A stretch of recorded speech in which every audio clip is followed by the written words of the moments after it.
product manager of Lyft, Alexis. Let's give a hand.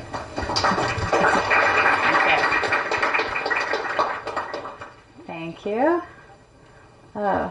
Good evening, everyone. And just to, can you guys hear me? Yep. A little bit more. Is the microphone working?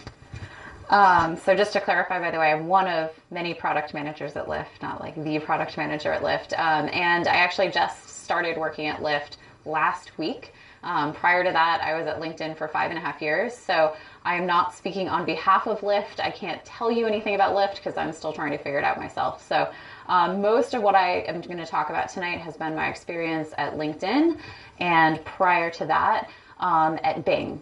So I started my career at Bing, then I moved to LinkedIn. I was there for 5.5 years. And like I said, I just joined Lyft, so it's relatively new. In college, for my undergrad degree was in linguistics. So when people kind of ask me like, oh, what'd you major in? What are you doing now? This kind of basic outline, and this would give you sort of a false sense of what my journey has been. My journey actually looked something like this. It was not a very direct path. So I started out, as I said, linguistics major in college. I finished college, didn't know what I wanted to do. Went to Southeast Asia, where I would charitably put it as I taught English. I mostly hung out and did some soul searching and had existential crises. Then I decided to enroll in a master's in computer science, where I did more existential crises and soul searching, where I was like, I don't think I really can write code for the rest of my life. I'm not good at this. What do I do? What do I do? So then I ended up moving to San Francisco, where I knew someone who I had worked with when I was working part-time in grad school, was working for a startup, doing computational linguistics. That's what I thought I wanted to do. So I moved out here, joined that, and that startup was actually acquired by Microsoft and incorporated into part of Bing. So again, I joined the company thinking I would be doing computational linguistics, and I was all excited for natural language processing and doing all this cool stuff. Fast forward about a year or so, we had an office of about 60 people, and we had one product manager, or as Microsoft calls them, program managers, for the entire office. That PM reached out to me and said hey, do you want to be a PM? I was like, I don't really know what that is, but that sounds cool. I'll try it. So that's how I kind of literally stumbled into product management. When I was at Microsoft, again, program managers, as they call them, are a little bit more on the technical side. So when I joined LinkedIn, I was starting out working on data products and recommendations. So it was fairly back-end focused. But I was like, hey, I really want to be closer to the people who are using our website, doing things that they actually see. So from there, I ended up going to the profile team at LinkedIn, where I worked on things like our profile viewing and profile editing experiences. I did that for a little while. By the way, there's a theme here. I get bored after a while if I don't have new things to keep me going. So I switched to our content team, working on SlideShare, which was an acquisition that we had made a while back now. And then from there, I worked on our talent solutions team. So talent solutions is basically all of the products that we build to help customers make a successful hire. So our flagship product there is Recruiter, which is a $2 billion business, kind of the lion's share of LinkedIn's revenue.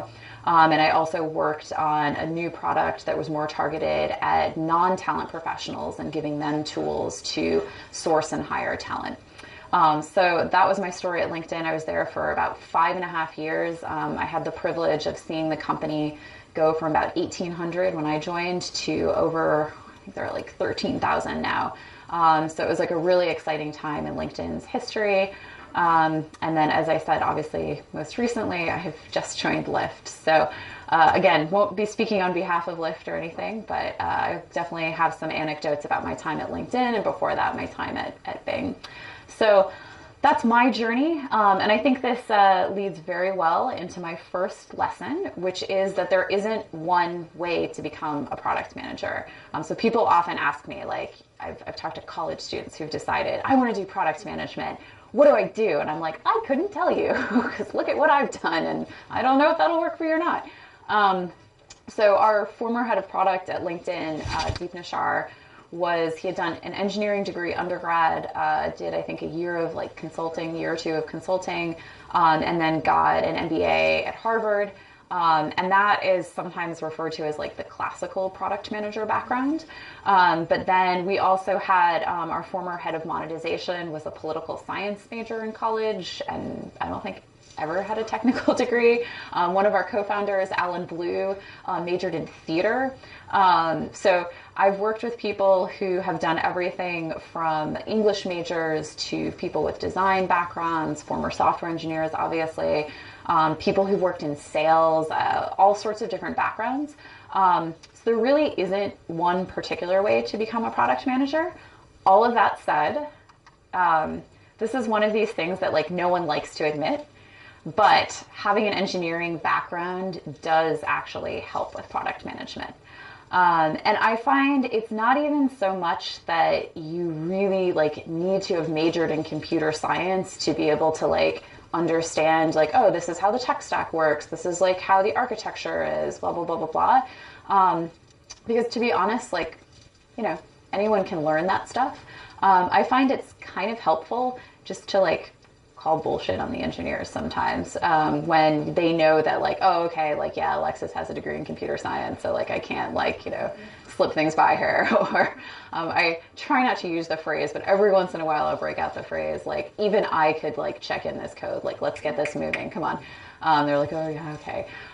So it is one of those things that I think for better or worse, perhaps like not for better, but it does help establish a sense of credibility if you do have a technical background. So again, not a deal breaker, but it is one of those things that sad reality.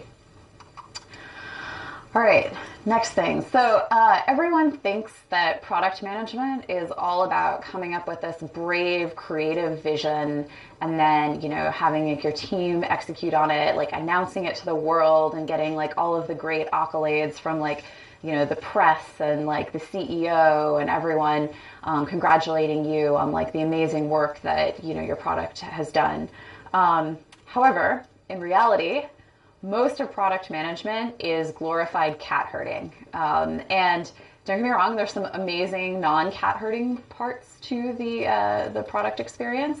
But a lot of your job as a product manager is to do all of like the thankless, honestly, cat herding tasks that need to be done to make sure that the team is actually executing. So that might be going to one of your engineers' like desks, like every 2 hours and being like, hey, how are we doing in this?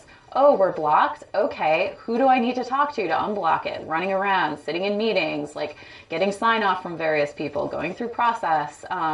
It's not always the most rewarding, shall we say, part of the job, but it actually is like a really, really necessary piece of the job to make sure that those things are executing properly. So I always have people ask me like, oh, like I want to be a product manager. So usually the first question I ask them is like, what about product management really excites you? So if you're someone who's very motivated by execution and by seeing things through, then that's great because you'll need to draw on a lot of that as a product manager. And again, that's not to say that some of your job won't be sort of thinking about strategy and vision and coming up with new ideas and doing all that. But I find that it's usually a lot less of the job than people think it's going to be. All right, this is another one that I've had to learn through trial and error. This is perhaps one of these like cynical little things. I think, by the way, it's particularly appropriate to this picture that if you like kind of map out, I don't think that goldfish is going to make it to the next bowl. I think there's definitely going to fall into the crack there. So this is one of those things when I was like a bright-eyed new PM, and my engineers would tell me like, oh, we have to migrate to this new technology. It's going to be 3 times as fast in terms of like being able to like write new code. Performance is going to be so much faster. We're going to get so many wins from it. It's going to be great. And Alexis, as like a brand new naive PM, would be like, okay, cool, yeah. We'll put the product roadmap on hold so that you guys can do that migration. And what I found over the years is you never want to be the guinea pig because there's always going to be issues that you run into. And So now by the way, if you want to be a good Samaritan, by all means, yes, be the guinea pig. That's great. But do not expect that when your engineering team is telling you, oh, it's going to take X number of weeks, it's actually going to take X number of weeks. They'll probably take 2 to 3 times that. The wins that they're telling you are probably going to be roughly half what they're telling you. So, factor that into your calculation. I think the flip side of this is don't be the last user of an old technology. So whenever, again, my team will say like, oh, we have to migrate from this to this, I say like, okay, how many people are on the old platform? How many other teams?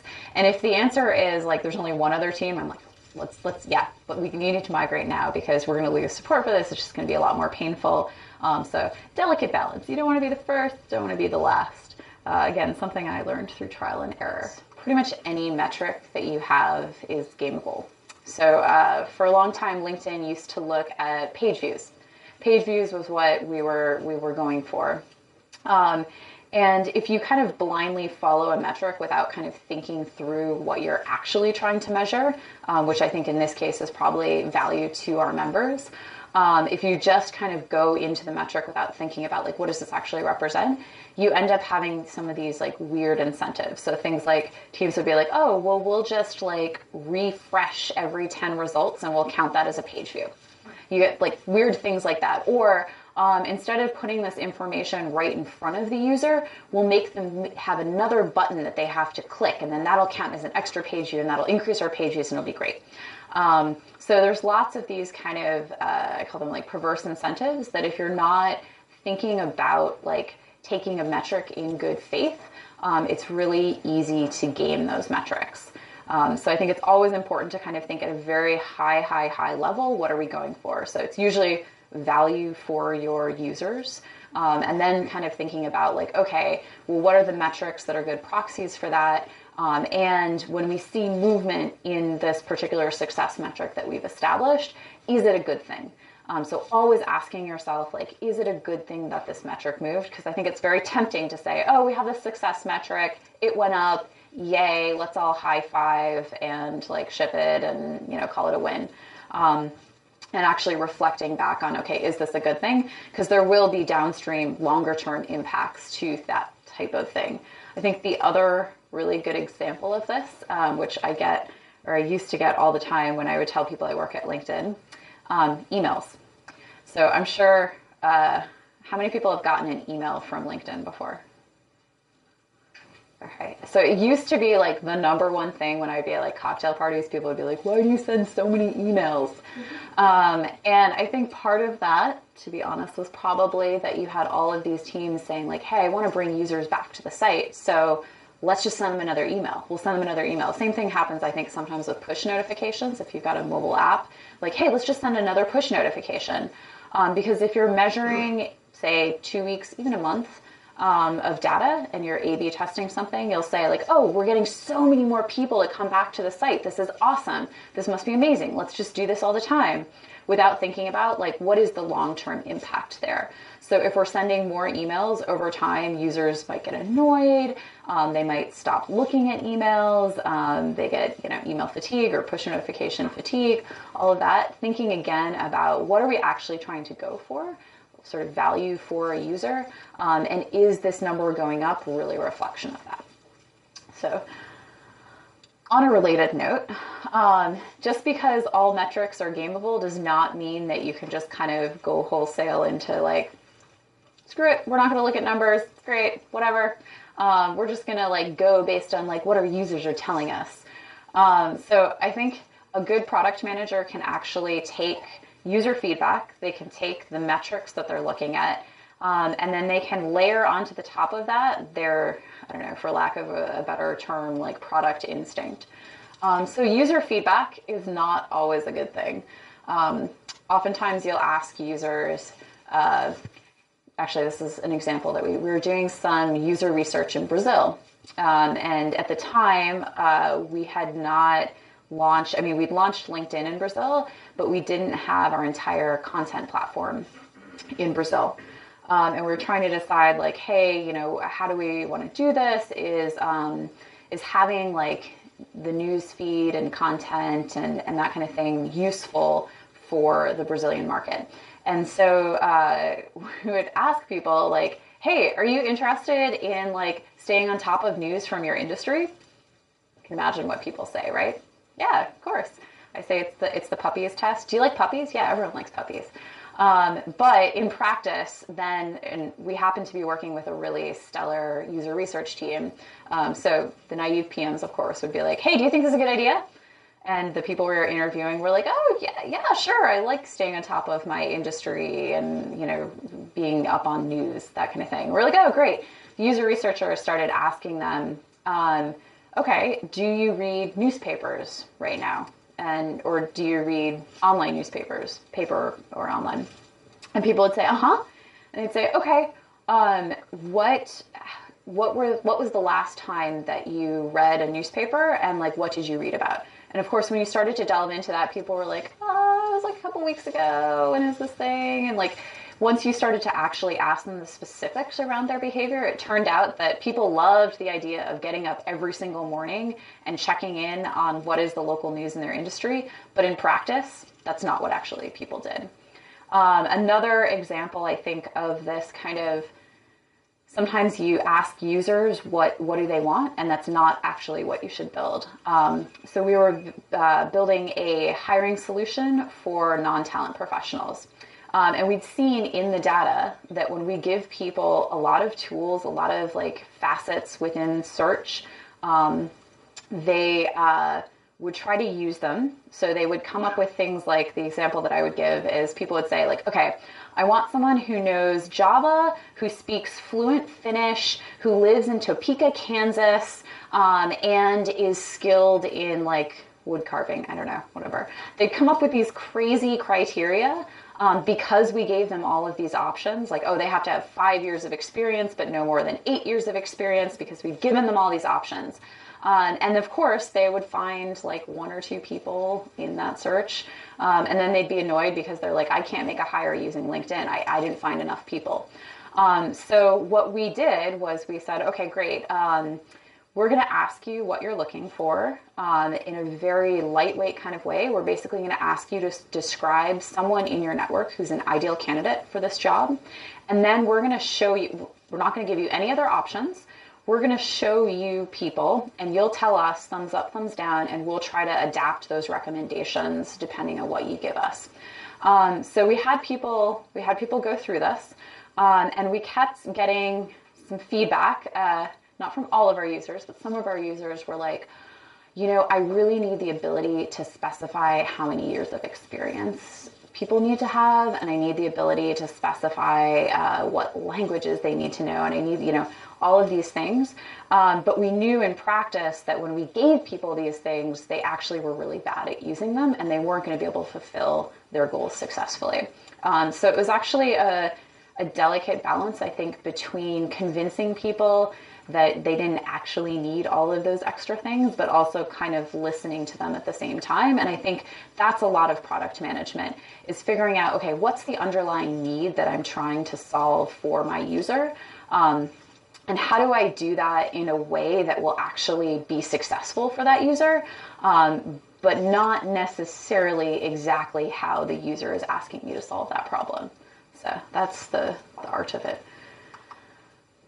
All right, this next one, my favorite. So I would say that I'm one of those people who, when I have a recipe, I kind of take okay, this is roughly the direction we're going in. This roughly looks like 1/4 cup. I throw it in, yeah. My husband, on the other hand, likes to follow a recipe exactly and make sure, he's like, the teaspoon is exactly a teaspoon. And so, needless to say, we have some different philosophies when we're cooking. I think this is also reflected in my job. I find that as a product manager, if you're a perfectionist, you will never get anything done. It's great to have someone who's doing testing code in your team who's a perfectionist, great to have a designer who's a perfectionist, great to have an engineer who's a perfectionist. It's your job to let everyone else on your team have that really high quality bar, work really hard, and then push them towards, okay, I used to tell my team, we can solve 90% of the problem with 50% of the effort, because a lot of the solutions that you come up with are going to fit that profile. And it's up to you to figure out, okay, where is that line? Because you're going to have to make some really uncomfortable decisions. When we were building what was at that point the new editing experience on LinkedIn, we were up against a lot of different technical constraints. And then we had all of these varying needs from users. And there were a lot of points when my designer would come to me and say like, oh, I just want to like build this amazing, beautiful design. And I'd have to say to him like, okay, like how do we take the core of this design and implement it given all of the constraints that we have here? And it's not comfortable. It's not fun. I'm looking at the design that he had come up with and it was like beautiful and wonderful and God, I wanted to build it, but it's just not going to be possible. So when people tell me like they're a perfectionist, I'm like, I hope you're not going to be a product manager. It's going to be really hard for you. But I do think that's one of those lessons that it's better if you learn that earlier on in your career and kind of get that. And again, it's always a balance. You want to do the best that you possibly can for your users.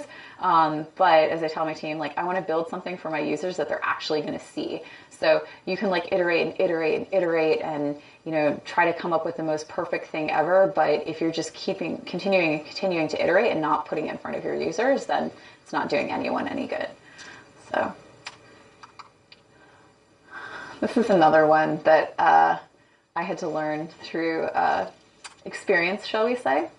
I find that when you ask your engineering team, we're building something and then you say, okay, cool, we have to have it by July 15th. So we're gonna have it by July 15th because I already told the executives that. Engineers don't respond well to that. That said, I've found that if you ask your engineers or your design team or whoever to give you an estimate, then you can kind of have that conversation around. The line I usually use is like, okay, what would help make that go faster? Or like, okay, cool, I will not bother you for the next 3 days. And then I'll come back and talk to you on the 4th day because you just told me it's going to take 4 days. Now, if it's not done on the 4th day, like, well, you were the one who told me it was going to take 4 days. Yeah, I've found that engineers tend to drag their feet. If you've signed them up for some like crazy deadline, it's just not a good dynamic. All right. So this next one is one of my least favorite, I think, lessons or dirty little secrets of product management, if you will.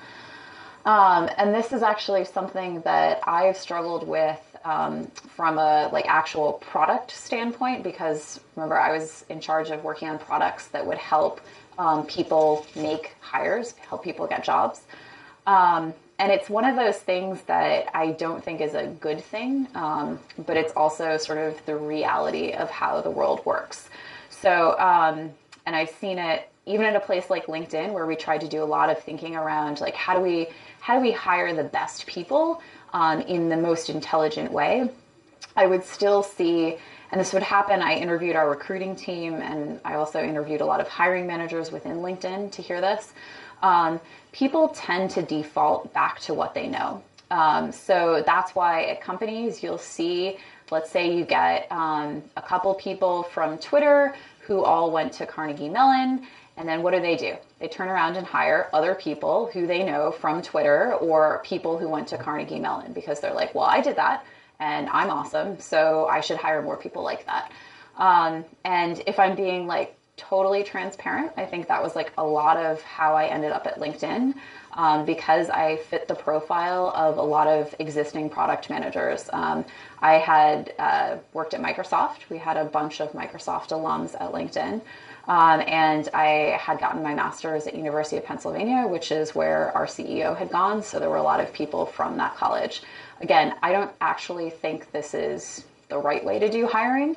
And one of the things that we really talked a lot about on my old team when we were building this product for non-talent professionals was how do we push people out of that? Because that's the default when you talk to especially small businesses or small companies where people are hiring. They fall back on like, oh, like who do you know? Like, or can you give us a referral? Like who who in your network is good at this? Like, okay, refer them. And it's a real challenge. So this is going to sound very depressing. I know all of you are thinking about like, okay, well, what am I even doing here, right? That said, I do have a secret for you, or a tip for you. So does anyone have a like total dream company that they want to work for? Like a company that they're thinking of? I often hear Google, Facebook, Airbnb, yeah. Salesforce. LinkedIn, yep. Any other dream companies out there? Slack was one that I've been hearing about. So I'll give Southern Poverty Law Center. I think this will work for that as well. So what I tell people is so if you look at your dream company and you look at what are the previous positions that people there held. Specifically, it usually helps if you look at it by role, but in general. So for example, if you were to look at LinkedIn, where do the product managers tend to come from? I don't know if this is still true, but it used to be places like eBay, Yahoo, Microsoft, Oracle, I think was another big one. And so kind of working backwards from there and thinking about like, okay, this is where I want to be, but what's the intermediary step? What's going to kind of get me there? Rather than just going from like here to here, what's that in-between step? Unfortunately, there's a website where you can actually see this information. It's called LinkedIn. So you guys can check it out. So again, I don't think this is like the 100% case. Obviously, like plenty of people get jobs by just like cold applying. But I think thinking about that strategic move and thinking about your network and leveraging your network to get your next job is always prudent. So until we've managed to change the way people hire, I think this is the sad reality of how people end up getting jobs right now. All right. Next unfortunate fact, which was something that, I came from a sort of an engineering background. My parents are both mathematicians. And so I think I was very like, no, it's just the content of what you're saying is, and people will just objectively judge whatever argument you have. The reality is that it's not just about what you're saying, it's about how you're saying it. All right, and I think this is the last one.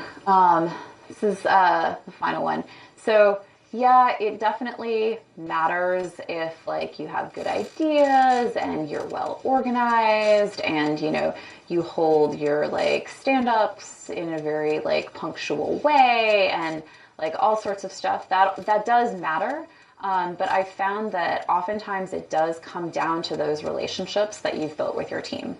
And building that trust on the front end, it's not always an easy process, but I found it's really, really important. So the teams that I really clicked with and that really trusted me were also willing to cut me slack when, things didn't go according to plan and, unforeseen things came up.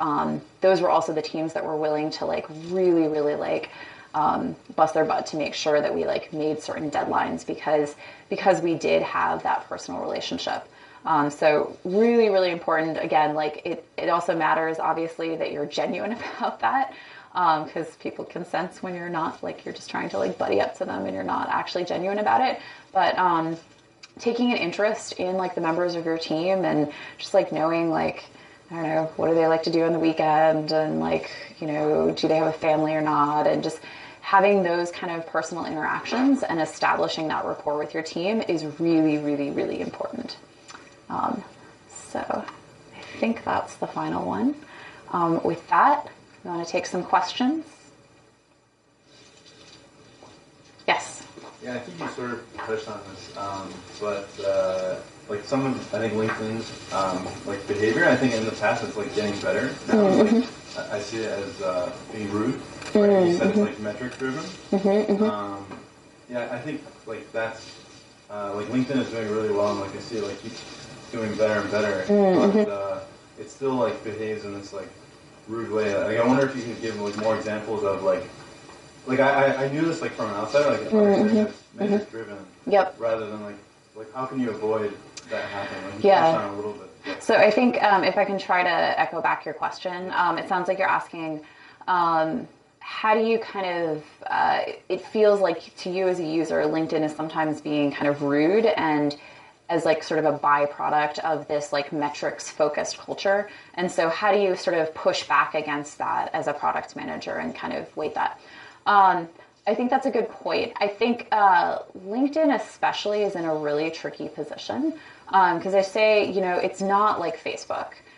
People don't like say they get up in the morning and like the first thing they do is like check Facebook, and then next thing they know they're checking out like, oh, I didn't see that post and this new thing and da da da. This is fun because I get to see pictures from like, I don't know, someone I went to high school with of their weekend. But in some ways the stakes are a lot higher on LinkedIn because at the end of the day we're trying to get people jobs. And so there's some of the tasks on LinkedIn. I think there was always this delicate balance between what do we do that the user like sort of wants and makes them feel comfortable, which could be just like getting out of their face and being like, okay, cool, fine, don't use LinkedIn, fine, don't edit your profile, fine, don't apply to jobs, versus like pushing them a little bit. If, again, coming from a point of view where you're standing in the user's shoes. And so things like profile editing was a great example of this. We found that once people started editing their profile, on average, they would do 6 more profile editing sort of actions after that. I kind of equate it with like having a sink full of dirty dishes. So if you start doing that one dirty dish, then you're like, okay, this isn't so bad, I'll just keep going. So I don't think there's like a right answer there. It is really hard, but starting from okay, what is our user trying to accomplish? And is this going to actually get them closer to that? So getting them to do more page views on like, the homepage or whatever, does that actually equate to them finding a job, to them like being able to make like a connection that will provide them a more fulfilling career? If the answer is no, then it's probably not the right metric to be moving. But the answer could be yes, and in which case you're going to have to balance between like these sort of like, is it worth kind of annoying our users here? Any other questions? Yeah. How do you differentiate between project management? Oh. The question was, how do you differentiate between project management and product management? So just quick story. I had a designer who like could not keep it straight in his head and kept calling me a project manager. And so finally I was like, whatever, graphic designer, like just go make some logos or something. I think it's one of those jokes that people talk about. The reality is, as a product manager, you do a lot of project management. And personally, I am not great at project management. I've worked with some people who are really amazing and on top of it. And they can like make the Gantt charts and do all of the like planning and blah, blah, blah. That's why I try to get an engineering manager who's really good at project management. And failing that, LinkedIn had this idea of like a TPM, we called them, technical program managers, who were more project management oriented. And so we try to get one of them to work with my team. But I think it also does, like, jokes aside, it does come down to your skill set. And so being really good at project management, I've had a lot of moments where I'm like, I wish I was a lot better at this. This would also like help me with the cat herding that we talked about. Because it is really important to make sure your team is executing. So as a product manager, I think you do have to have some project management, but then you also have to zoom out to, like, as a product manager, thinking more about, okay, what's our strategy here? What's our business model? What's like the right feature set to be building? How do we prioritize against, like, okay, there's these 3 features we could do, or there's this one feature, and like which one is actually the right thing to do? So yeah, also depends on the company, I would say. Different companies have different, yeah. I feel like this is a good segue into this one. So you talked about how a lot of product management is cat herding. Yeah, yeah. I only have experience from one company in product management with a lot of cat herding. Mm-hmm. I took courses in Scrum where it kind of gives you this sense or this vision that it would be nothing like that. You have a Scrum master that's super organized with his team. You have a product owner, Yep. and they're just defining those needs in the product vision. Is that reality at all? It's never been my reality. So what my philosophy around this is to actually let the engineering team decide this. So I've told my teams, like, I don't care if we use Trello, I don't care if we use a Google spreadsheet, I don't care if we use Jira, whatever we want, you guys decide. Because I found engineering teams are going to trash whatever sort of style or product or whatever you end up using. Because the reality is, like, project management is really hard, and it's really hard to keep track of things, and no one likes, doing status updates. But if the team kind of comes to the conclusion, like, we want to use Jira, then you can always be like, you guys said you wanted to use Jira, we're using Jira, you better use Jira. But yeah, I don't have I've never had an experience, and maybe this is me too, I'm not particularly, as I said, not particularly good at project management, but I've never had an experience where we were super rigorous about any of that. I've found what really comes down to it is, do we have a way of surfacing blockers? So when people are blocked on things, do we have a way of surfacing that in a really efficient way? And do we have a method of accountability? So turns out, like, daily stand-ups, twice a week stand-ups, whatever it is, if people have to stand up and say, like, I have done absolutely nothing except look at Facebook all week, like, it's a deterrent for them doing that. The question was, what is my personal sort of mode of interviewing? So I would start with a problem usually. So ask people, hey, tell me a little bit about yourself. That can sometimes be revealing too. I like to ask people, like, oh, okay, like, what are you most proud of that you've done at your previous experience, that kind of thing. But I find that most people, if they're, like, interviewing a lot, they already have, like, kind of a set canned speech for that. And so then I would go into asking them to solve a problem, like, walk me through how you might solve a problem. And that problem could be anything from, sometimes I'd use, like, sort of LinkedIn specific ones, like, how would you get more people to edit their profile on LinkedIn? And then I'd have them propose, like, a solution or several ideas for a solution. I'd say, okay, like, pick one of those and then walk me through, like, how you would go about implementing it. Walk me through how you would go about testing it and verifying whether this was a good thing or a bad thing.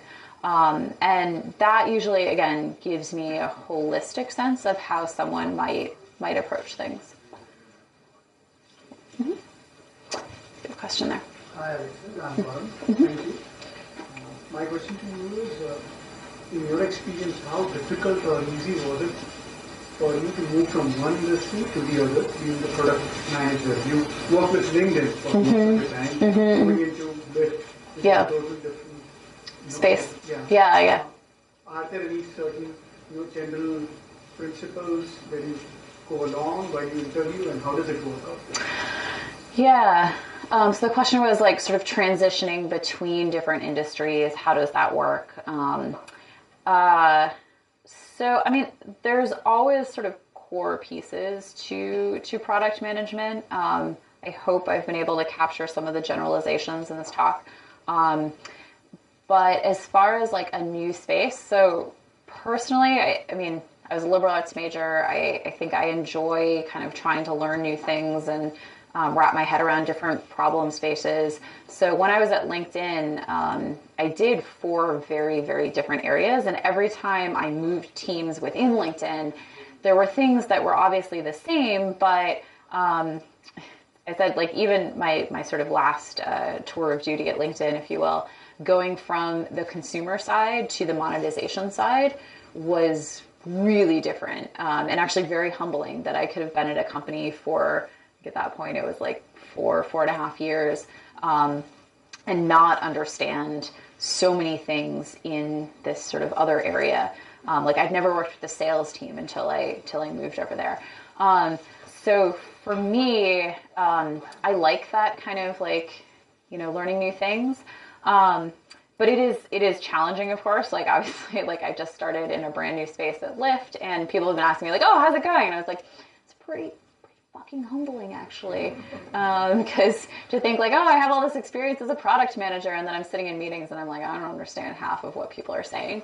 But I think someone gave me the advice like, play that new kid card as long as you can. So ask lots of questions, grab coffee with people, and you want to do it in a way that's like obviously respectful of people's time, but asking them like, oh, like, what are the big challenges you're solving? What about this thing? What does this like acronym mean? Like what, can you suggest any like articles for me to read? Feel free to send me links to presentations. Is it okay if I sit in on this product review? Like just that kind of process I think helps with that. So yeah, I don't have like a magic answer for you because I think it is tough, especially the past couple of weeks, really exhausting and tough. But also really fun and challenging. And I think as a product manager, obviously you have to be using different parts of your brain in your day-to-day anyway. Like you have to go from having conversations with the design team about like, has this inspired delight, to like super technical conversations with your engineering team, to like talking to like the data science team. So you already have that kind of like thinking with different parts of your brain. So personally, I really enjoy that. That said, I actually know product managers who like their shtick is they do search, right? And that's all they do. And they've gone from company to company, but it's always been like a very similar kind of thing. So I think there's different ways to do it. Any other questions today? Yeah. So I don't expect a magic answer to this, but I get to work with a lot of senior people around the world in companies who are doing various things, and it always comes down to this. It comes down to conflict, whether it's with them with their board or with their leadership teams or within the product teams within the company. And so I just wonder, what's your personal orientation to helping to engineer an atmosphere of good conflict where people can be respectfully candid with each other and really disagree so you get the best thinking on whatever is facing you? Yep. And then how do you get good conflict back when it inevitably veers into being suspicion of people's motivations and personal attack? How do you get it back? Yeah. It's a great question. So the question was around conflict and how do you make sure that you foster good conflict, and how do you kind of veer things back onto the right track when you do have bad conflict? So one thing I think that's worth keeping in mind, especially if you're working in Silicon Valley, Silicon Valley is a very small place, or even whatever company you're working in, it's a very small place. So that person who you're thinking of just like trouncing right now, perhaps, or tempted to trounce perhaps in the middle of the meeting, you might actually be reliant on that person like 3 years from now for their team to like actually execute on this thing to unblock your team. So it's worth always kind of keeping that in mind, and having that mentality. I think being like, everyone has a different style. It is very important to me to foster open, honest, and constructive was kind of LinkedIn's thing, although it was really important to me to have that open, honest, and constructive culture, but not be permissive towards the term that people would use as like brilliant assholes. So do not tolerate brilliant assholes on my team. Again, comes down to your own style. For me, it's a lot of fostering that rapport with people beforehand. And then I had an engineering manager where we would actually like kind of fight in front of our team. But then we would also like come to a resolution in front of our team. And that was really important to kind of model that behavior. Actually, I had several engineering managers that we would do that. And we would talk about it like before and after, that this was something we were doing consciously. Like, it's okay to disagree. And then you kind of come to a conclusion. I think also always having like a sense of, there are times when you need to stand up in front of your team and say, you know what? I wanted to do it this way, but we're not going to do it that way because so-and-so convinced me otherwise, and leaving it at that. The other sort of tactic that I've seen people do that I really admire is expectation setting. So when you walk into a meeting, what's the purpose of the meeting? Is it that you've already made up your mind and you're pretty sure that you're going to go in this direction, but you just want to make sure there's nothing you've missed? Is it a consensus process where, like, let's make sure everyone is aligned on this direction that we're going to go in? Or is it you don't know what to think and you just want to hear people's ideas and then you'll, make up your mind from there? So just being really clear about what that meeting is for. So, yeah. Yes? So you have so many years of experience in development. What do you think you might be doing, you want to do the next career level in 5 years? Yeah. So the question was, like, what do I want to be doing in 5 years? It's a great question.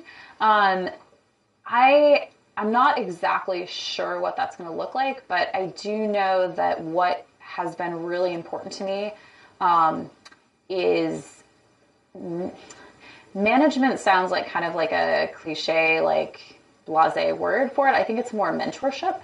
And so it's been really important to me.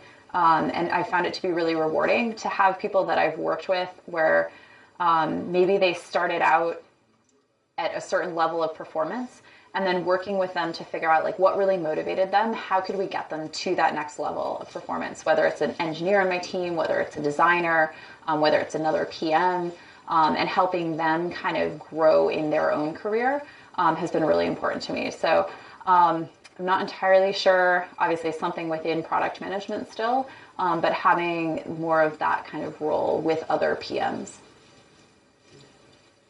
Two more questions. Hi, I have a question about how do you overcome this frustration on a long-term project? Let's say you're working for years, and especially when designers have already created some kind of concept, and it takes time to implement it, so the designers will see the results immediately.